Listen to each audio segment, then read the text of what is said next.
Pembacaan berita acara tentang penetapan pasangan calon presiden dan wakil presiden terpilih dalam pemilihan umum tahun 2024. Bismillahirrahmanirrahim.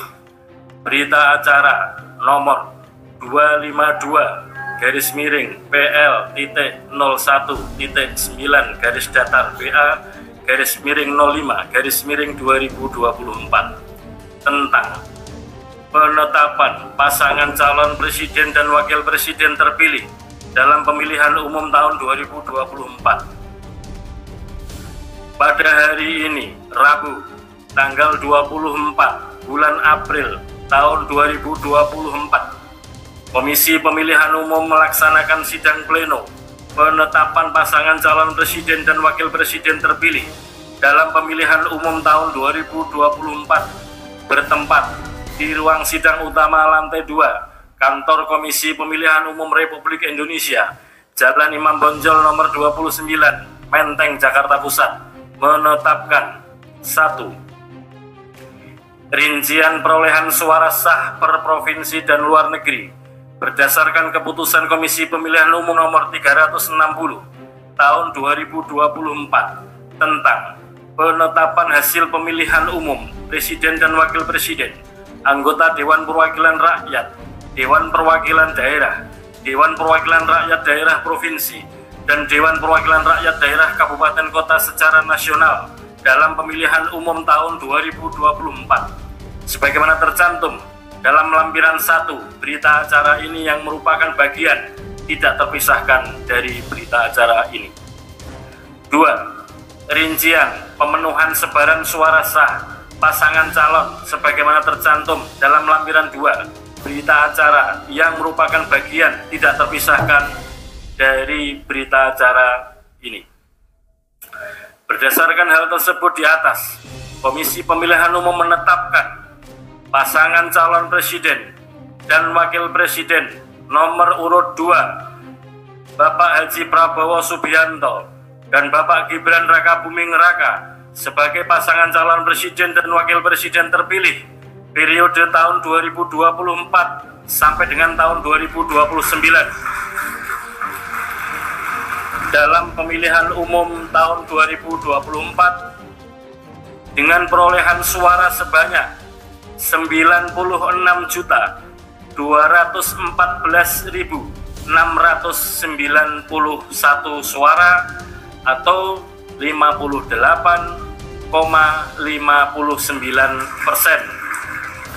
dari total suara sah nasional dan memenuhi sedikitnya 20% suara di setiap provinsi yang tersebar di 38 provinsi dari 38 provinsi di Indonesia. Demikian berita acara ini dibuat dalam 24 rangkap dan masing-masing rangkap ditandatangani oleh ketua dan anggota KPU. Selanjutnya mohon dipersiapkan untuk penandatanganan berita acara oleh ketua dan anggota KPU.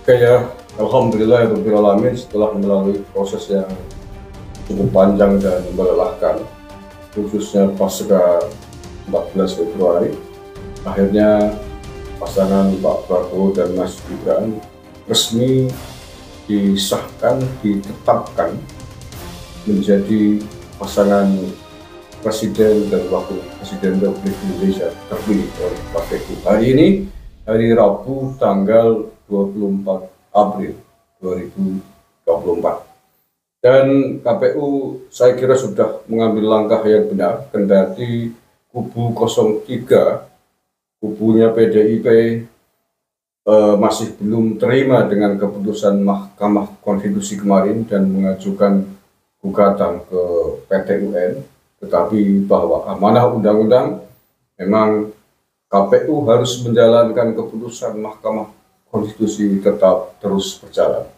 Dan KPU saya kira sudah tepat mengambil langkah ini, tidak peduli dengan apa yang sedang dilakukan oleh PDIP dengan menetapkan pasangan presiden dan wakil presiden terpilih. Saya kira ini adalah ketegasan sikap KPU agar ada kepastian hukum, ada kepastian tentang hasil Pilpres 2024 ini. Jika KPU tidak menetapkan apa yang telah ditetapkan dan diputuskan oleh Mahkamah Konstitusi, maka menurut saya itu justru berpotensi dan berpolemik lebih serius karena dianggap tidak patut atas azas hukum terkait dengan putusan Mahkamah Konstitusi. Silakan PDIP yang masih terus berkuar-kuar, masih merasa dicurangi, masih merasa tidak adil, diperlakukan tidak adil, menuduh Mahkamah Konstitusi juga tidak adil, mengkhianati keadilan dan dadak-dadak lain, itu urusannya PDIP lah. Yang penting bahwa proses secara resmi telah dilalui semuanya. Pasangan 02 juga menghormati hak hukum 01 dan 03 yang kemarin mengajukan gugatan ke Mahkamah Konstitusi dan telah final. Putusan Mahkamah Konstitusi itu final dan mengikat. Pak Mahfud MD, profesor hukum, ya, profesor hukum, itu saja mengatakan sebagai pasangan capres-cawapres dari 03 bahwa keputusan MK harus ditaati, harus diikuti. Loh, ini malah partainya kemudian yang bikin gara-gara tidak mau belum menerima putusan Mahkamah Konstitusi gimana? Kemarin waktu di Mahkamah Konstitusi partainya diem, yang protes adalah pasangan capres-cawapres. Kenapa tidak sekalian kemarin? Karena sudah selesai, capres-capresnya kalah, tinggal partainya hari ini ribut mengajukan gugatan ke PT UN. Saya kira PT UN pun tidak akan berani gegabah ya untuk melakukan hal-hal yang kontraproduktif yang dianggap bisa membahayakan keutuhan bangsa dan negara. Karena saya kira para ahli hukum, pakar hukum semuanya sudah tahu bahwa putusan Mahkamah Konstitusi adalah final dan itu yang paling tinggi dalam proses jalur hukum sengketa Pilpres ini. Jadi walaupun tidak terlihat tadi ya, ini pasangan capres-capres dari 03 Ganjar Mahfud tidak terlihat, tidak hadir dalam acara penetapan pasangan capres-cawapres terpilih oleh KPU ini. Yang kita lihat di dalam video itu hanyalah Pak Prabowo Gibran, kemudian Anies Caimin juga terlihat. Baik Anies Caimin dan partai pengusungnya semuanya sudah menyatakan legowo menerima apa yang telah diputuskan oleh Mahkamah Konstitusi dan sudah mengucapkan selamat kepada Pak Prabowo Gibran. Pak Ganjar Mahfud juga sudah mengucapkan selamat, mengakui atas putusan Mahkamah Konstitusi. Tetapi yang justru bersikap lain adalah partai pengusungnya, PDIP. Oke, terima kasih. Kita doakan mudah-mudahan sampai dengan 20 Oktober nanti pelantikan pasangan presiden wakil presiden terpilih bisa berjalan dengan aman, lancar, dan damai, dan kita bisa terus fokus melanjutkan program-program besar negara Republik Indonesia yang kemarin sudah dirintis oleh Pak Jokowi dan akan dilanjutkan oleh Pak Prabowo. Terima kasih. Assalamualaikum warahmatullahi wabarakatuh.